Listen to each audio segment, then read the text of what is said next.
Bashkia e Tiranës, ashtu siç kishte njoftuar, ka ndërhyrë këtë të premte për të larguar nga stacioni i trenit autobuzët ndërqytetas në mënyrë që t'i hapet rrugë fillimit të punimeve për ndërtimin e bulevardit të ri.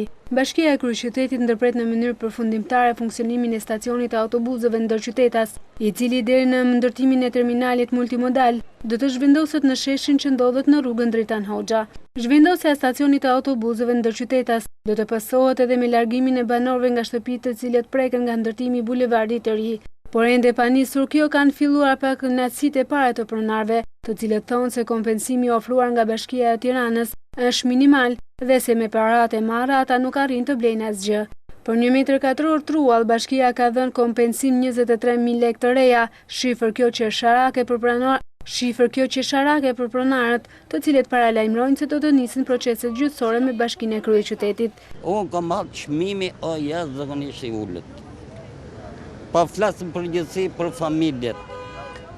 Shtëpia nuk blej njëri më ata lekë që i ka thonë, o ku shteti, bashkia nuk e di, që të blej një shtëpi. Unë po flas për pronën time.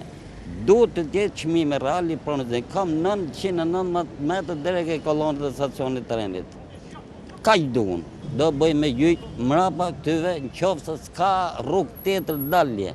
Për ndërtimin e bulevardit të ri të Tiranës, qeveria shqiptare miratoi një ditë më parë vendimin për shpronësimet për truall dhe banesa që preken nga ndërtimi i tij. Sipas vendimit të qeverisë, do të kompensohen 38.642 metër katror truall, si edhe 204 objekte.